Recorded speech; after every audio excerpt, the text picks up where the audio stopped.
This is OwlUp, where learning happens in minutes, not hours. For a deeper journey, explore all our courses at owlup.co. Now, let's dive in.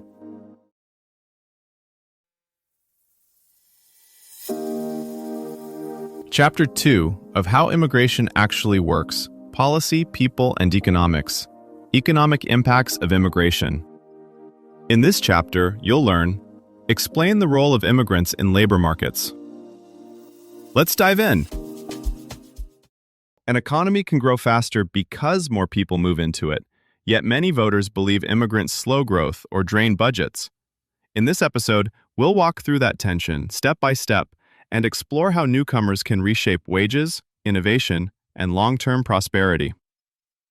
14% of the U.S. population is foreign-born, yet they account for a full quarter of all entrepreneurs.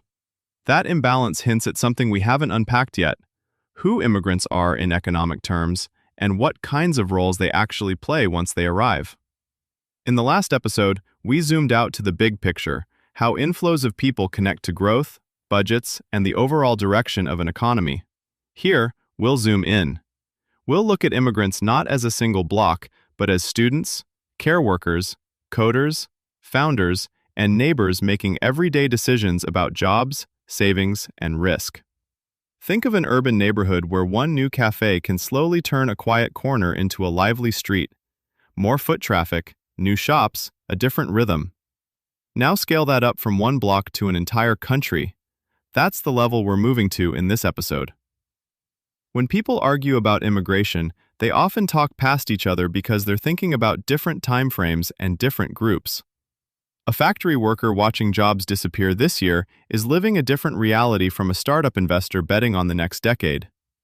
To make sense of the research, we have to separate short-run bumps from long-run trends and national effects from local shocks. We'll also distinguish who gains when: young versus old, rural versus urban, low versus high skill.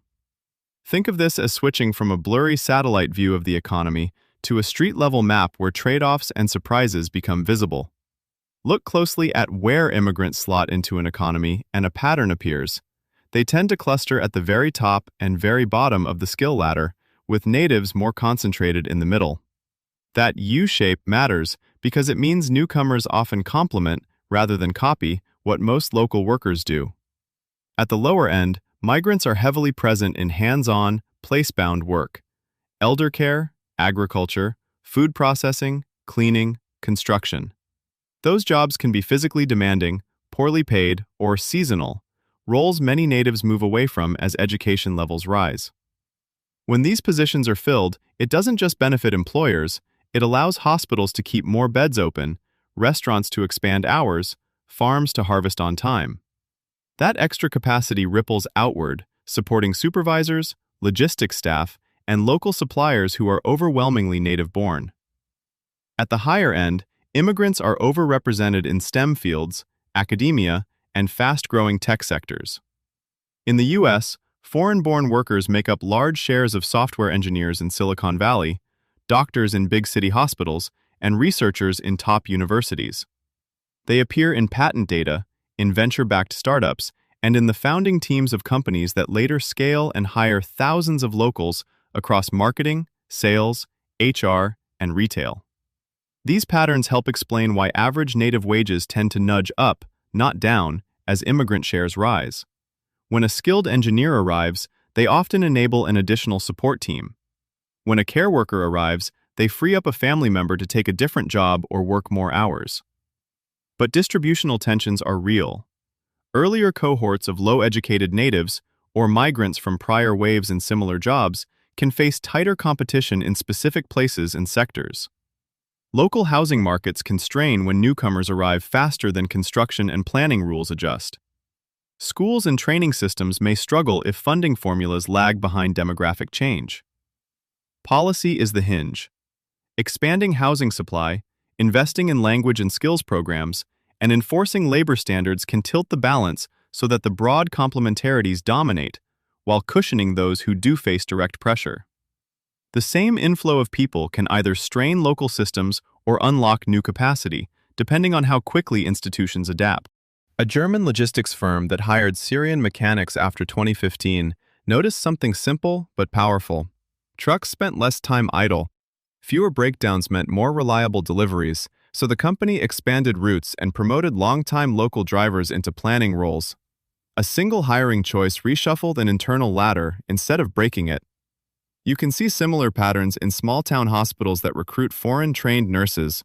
Once night shifts are covered, clinics reopen weekend appointments, which draws patients back from big cities. Local pharmacists, taxi drivers, and cafes capture that extra flow. In U.S. farming regions, new seasonal crews sometimes allow growers to experiment with higher-value crops that need careful handling. That shift pulls in local accountants, agronomists, and equipment dealers who weren't part of the picture before. Adding immigrants to an economy is like diversifying an investment portfolio.